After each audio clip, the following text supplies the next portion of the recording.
Amigos verdadeiros, participem comigo de mais este vídeo do canal A Verdadeira História.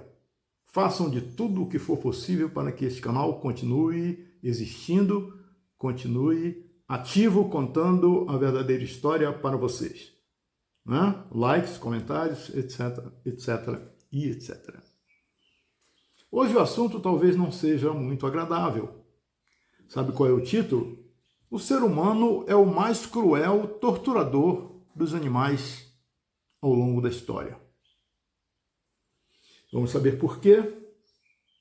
E comentem comigo em que vocês, de repente, podem ou possam não concordar. No entanto, o que eu vou falar para vocês são dados. Daí o nome do canal, A Verdadeira História. Não é verdade? Então vamos lá. Você gosta de vitela? Você gosta assim de uma costelinha de porco? De um bom pernil de porco? Gosta de coxinha de frango? Asinha de frango, sei lá? Prefere carne de cordeiro?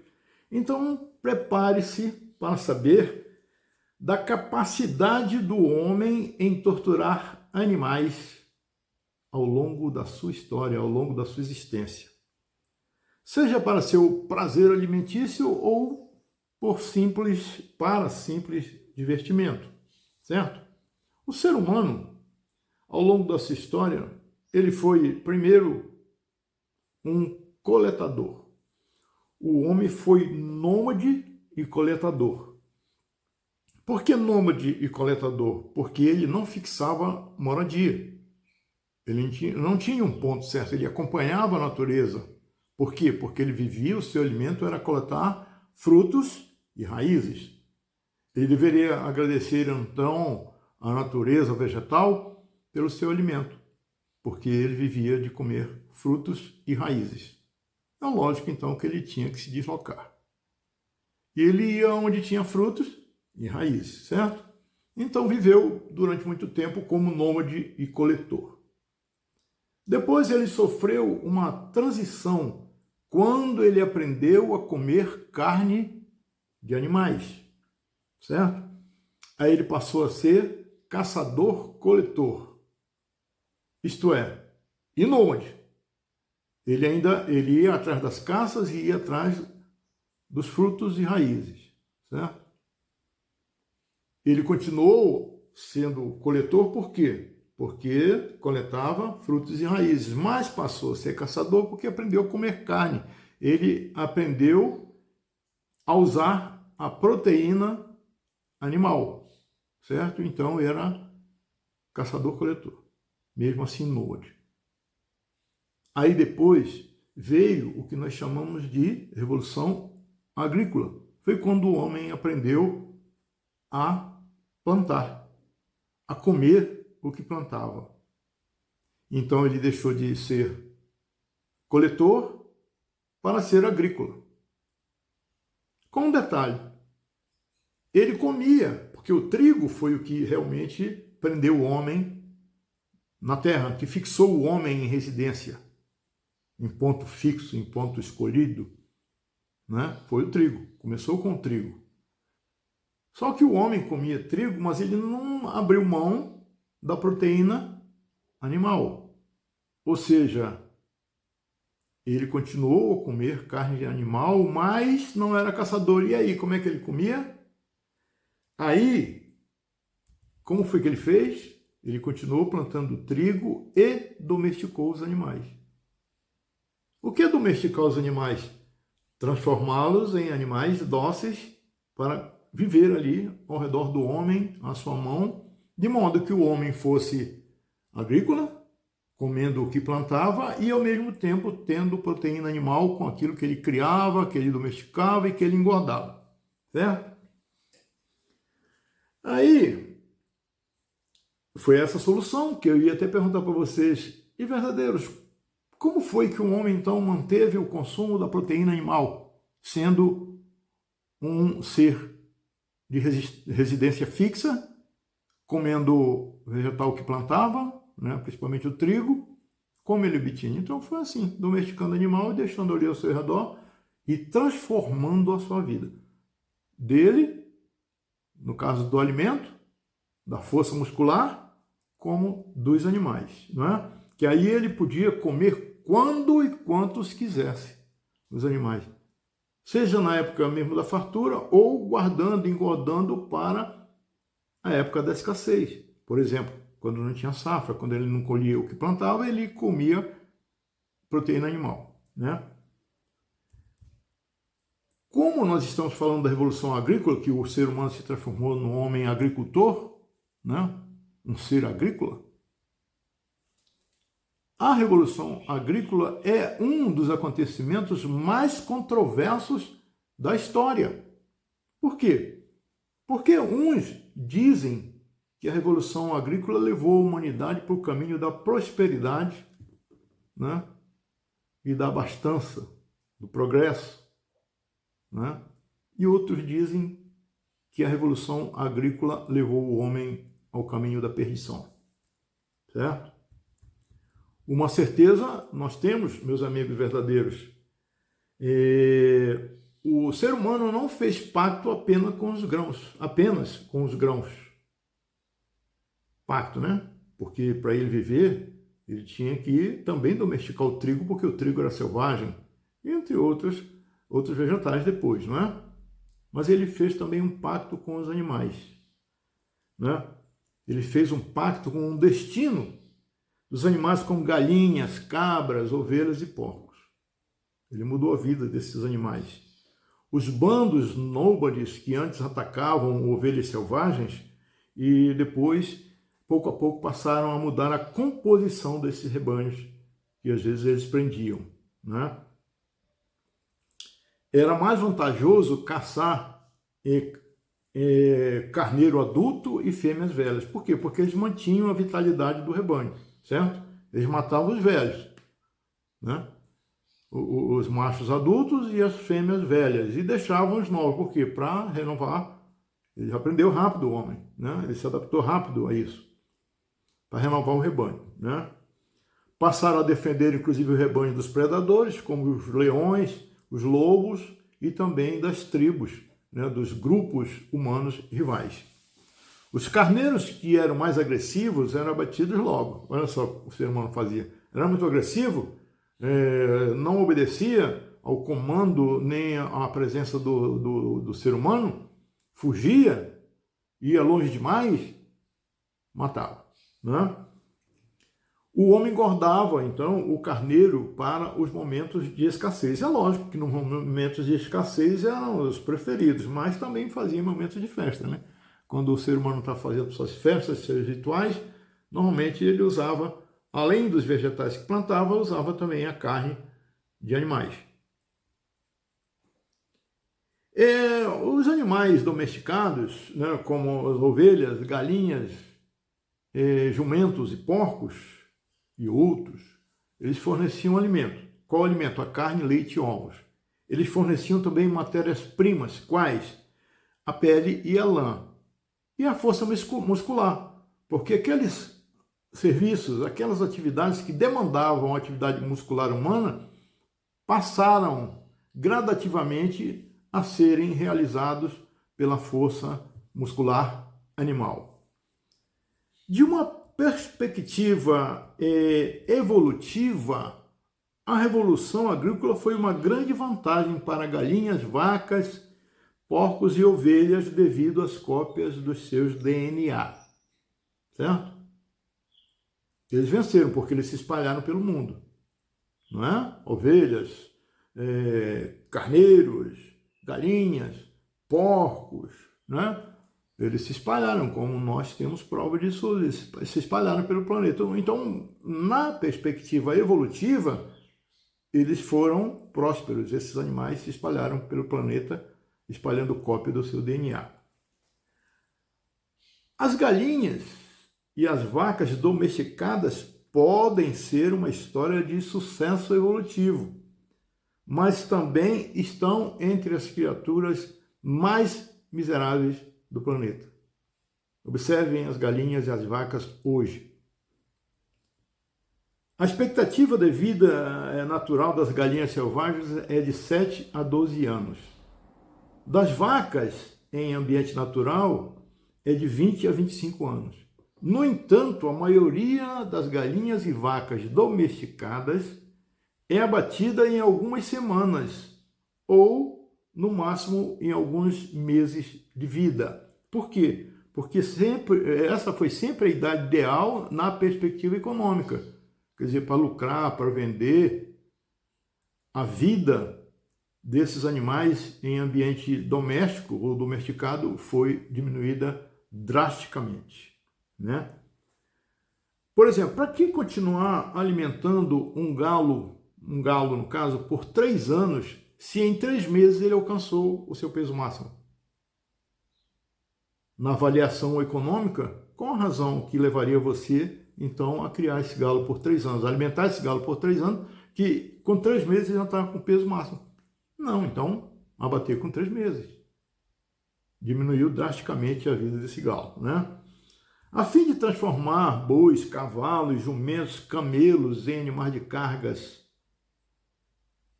domesticados, obedientes, os criadores desenvolveram técnicas como trancar animais em jaulas e currais, contê-los com rédeas e arreios, treiná-los com chicotes e aguilhadas ou até mutilá-los. Olha só, mutilá-los, para torná-los obedientes, para torná-los mansos ao comando humano, para servirem de animais de carga. O processo de domesticar quase sempre equivalia a castrar os machos, né? Em muitas sociedades da Nova Guiné, a riqueza de uma pessoa é medida pela quantidade de porcos que essa pessoa tem. Ora, então vejam aí, né? Para eles garantirem que esses animais não fujam, eles cortavam ou cortam um pedaço do focinho dos porcos. Isso causa uma dor intensa quando o animal tenta cheirar. Olha só, corta um pedaço do focinho e o porco vai cheirar e sente uma dor intensa. Ora, o porco usa, né, o olfato, o modo de cheirar, para se movimentar e para encontrar alimento. Se ele sentia dor e não conseguia se movimentar livremente nem encontrar alimento, o que é que acontecia? Eles se tornavam e se tornam extremamente dependentes dos humanos, dos seus donos humanos. Então não saem de redor deles. Certo? Essa mutilação, então, é para torná-los dependentes dos seres humanos. Em outra região da Nova Guiné, os proprietários de porcos arrancam seus olhos para que eles não possam nem mesmo ver por onde estão andando, para onde vão. Então, dependentes dos seres humanos. Quando escutam a voz do ser humano, quando escutam o movimento, eles se aproximam, eles ficam ao redor do ser humano. Arrancam os olhos. Na indústria de laticínio, hoje também, vacas, cabras, ovelhas, produzem só depois de parir bezerros, cabritos e cordeiros, e apenas enquanto os seus filhotes mamam. Elas só dão leite enquanto os filhotes estão mamando.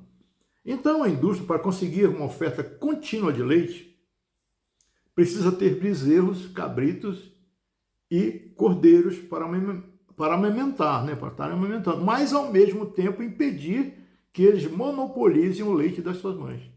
Ou seja, o leite das mães não é exclusividade dos filhotes dela, certo? Um método comum utilizado ao longo da história foi abater os filhotes logo após o nascimento, extrair todo o leite da mãe e fazer com que ela fique prene novamente. Olha, esse é o método. Fazer antinaturalmente ela ficar prene. Nas fazendas de leite é normal uma vaca ser abatida quando completa 5 anos de idade. Mas durante esses 5 anos, ela vive constantemente prene e foi fertilizada e é fertilizada entre 60 e 120 dias depois de parir. Depois que ela pare o bezerro, 60 dias depois ela já é fertilizada novamente, 60 a 120 dias. né, a fim de preservar a produção de leite. Ela tem que estar constantemente prenhe. Ela tem que estar constantemente parindo para ter leite, para ter leite, para ter leite. Certo? Se os bezerros são separados dela logo depois do nascimento, as fêmeas são criadas para formar a nova geração de vacas leiteiras e os machos são entregues para a indústria da carne. Esse é o destino deles. Algumas tribos de pastores costumavam matar os filhotes, comer sua carne e empalhá-los. Matavam, comiam a carne e empalhavam. O que é que eles faziam com o filhote empalhado? Davam de presente para a mãe. Por quê? Porque eles achavam que esses filhotes empalhados enganavam a mãe, as mães, e faziam com que elas continuassem produzindo leite. Outra técnica, essa dos núeres, era de atar uma coroa de espinhos ao redor da boca do bezerro, para que ele furasse a mãe. E assim a vaca, sentindo dor por esses furos, ela resistia à amamentação, ela fugia do bezerro, não deixava ele tirar leite, então, não é? Os tuaregues, povo criador de camelos no deserto do Saara, costumavam perfurar ou cortar partes do focinho ou do lábio superior dos filhotes de camelo para tornar a amamentação dolorosa, evitando que consumissem muito leite. Hoje, em uma fazenda industrial, um bezerro é afastado da mãe logo depois do nascimento. Imediatamente é trancado numa jaula minúscula um pouco maior que o seu próprio tamanho. Nessa jaula, o bezerro passa o resto da sua curta vida, em média 4 meses. Esses bezerros escolhidos para o que vocês já sabem, né? Então ele passa ali preso toda a sua curta vida, em média 4 meses.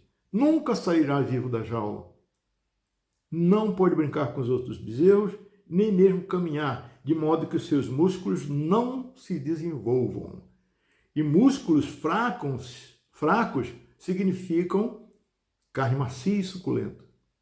A vitela. A primeira vez que esse bezerro vai caminhar, tem a chance de caminhar, esticar os músculos e tocar em outros bezerros, é quando ele está a caminho do matadouro. A única vez. Em termos evolutivos, o boi representa uma das espécies de animal mais prósperas que já existiram, tá? Porque se espalharam pelo planeta. Mas, ao mesmo tempo, está entre os animais mais sofridos do planeta. Ou seja, em termos econômicos, né? Rende muito. Em termos evolutivos, espalhou pelo planeta, mas em termos próprios de vida, é uma das espécies de animal mais sofridas do planeta. Verdadeiros, essa é a história verdadeira. Uma reflexão a mais que eu trago para vocês, que eu coloco aí à disposição de vocês. Não podemos mudar o mundo de uma vez, mas podemos rever nossos hábitos, não é? E condenar a tortura de animais, impedindo o sofrimento. Podemos rever nossos atos, aliás. Vamos deixar de comer vitela, por exemplo, certo? Vamos procurar perguntar para a indústria avícola qual o tratamento que eles dão para as galinhas, como elas são tratadas, como elas são alimentadas e por que elas são mortas com tão curto tempo de vida, não é? É assim que a gente pode mudar a coisa. Os animais não podem sofrer, não devem sofrer também. Eles sentem dor. E nós sabemos, todos nós sabemos o que é dor. Todos nós, em algum momento da vida, já sentiu dor. Todos nós já sentimos, não é? Até quando pequeno, né? De vez em quando as nossas tropeções, as nossas quedas, quem não quebrou um bracinho na vida, né? Quem não bateu a boca, quem não perdeu um dente, nós já sentimos dor. E aposto, nenhum de nós gosta de dor. Verdadeiros, vocês foram bem-vindos hoje no vídeo do canal A Verdadeira História. Serão bem-vindos sempre. Foram, são e serão. Eu aguardo vocês na próxima quarta-feira, aqui no canal A Verdadeira História no YouTube, normalmente às 19 horas e 15 minutos. Eu aguardo vocês.